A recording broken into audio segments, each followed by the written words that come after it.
ーローウォーズファンの皆様、おはようございます。今回の動画では、サマーフェスティバルすら開催されていない状況で、サマーフェスティバル以降に開催されると予想できるイベントについて、お話をしたいと思います。サマーフェスティバルよりも重要なイベントって他にあるの？このように思われる人もおられるでしょうけど、実は、7月と8月に、新ペットと新ヒーローの誕生イベントが開催される可能性が高いのです。それでは、8月頃に誕生すると思われる、新ヒーローについてのお話からになります。現時点において、モバイル版ですでに登場しているサーシャが、ウェブパソコン版の次回に登場する新ヒーローとして、最有力候補になります。しかしながら、新ヒーローが必ずモバイル版に先行導入されるとは限らず、ウェブパソコン版に未知の新ヒーローが誕生する可能性もあるのです。今回の新ヒーロー誕生の予想は、全く根拠がないことを妄想で話しているのではなく、過去に誕生した新ヒーローの誕生ペースを根拠に推測しています。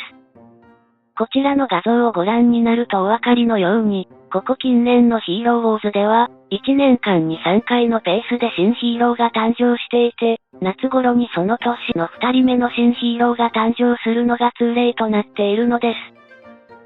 ヒーローウォーズの運営会社も、社員さんに夏の賞与を支払わなければならないので、集金目的で新ヒーローを、強引にでも誕生させると思うんだよね。新ヒーローが誕生すると言っても、新ヒーローの誕生イベント期間中にかなりの金額を課金しないと、アブソルートスターの新ヒーローを入手できるのは、半年後になってしまいます。新ヒーローが誕生してから半年間は、ヒーローチェストの中身に新ヒーローが含まれないので、ライバルに差をつけたい人は、新ヒーロー誕生イベントでがっつりと課金をするという図式になっています。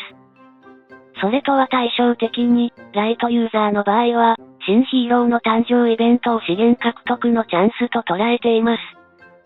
新ヒーローの誕生イベントが開催されると、新たに誕生したヒーローの育成に必要な装備品がイベントショップの店頭に並ぶので、新ヒーローの召喚をそっちのけで、装備品を買い漁るといった戦略を取る人も大勢いるのです。つまり、近日中に開催されるサマーフェスティバルでは、ヒーローのソウルストーンの収集だけに的を絞って、その後に開催される新ヒーローの誕生イベントにて、ヒーローの装備品を狙うといった戦略を立てられるのです。さて、ここまでが新ヒーロー誕生イベントを視野に入れた戦略の話となり、これより先は、新ペット誕生についての話題となります。こちらの画像は、過去2年間に誕生した、新ペットの誕生日についての資料になります。この画像をご覧になられると、なぜカーク信者が、数ヶ月以内に新ペットが誕生するであろうという話をするのか、お分かりになるはずです。年末年始に開催される冬祭りイベント時に、必ず新ヒーローが誕生することを考慮すると、新ペットの誕生時期はどう考えても、夏から秋にかけての季節になるのです。サマーフェスティバルが終了した後に控えている大きなイベントとして、真夏に開催されるクイズイベントがあり、その前後に新ペットが誕生する可能性が非常に高いのです。どっちの講演能力があるペットはケインしかいないので、9匹目となる新ペットは、ケインに似たペットになるんじゃないのかな？カーク信者の予想としては、ゾウ、豚、忍者が、次に登場するペットだと思います。将来的には、グランドアリーナで戦う15人のヒーローすべてに、公園のペットが使えるようなゲーム環境になると予想しています。新ヒーローと新ペットの誕生イベントが近日中に開催されるのは間違いないので、これから年末に向けて、毎月のように7日間開催の大型イベントが催されるのです。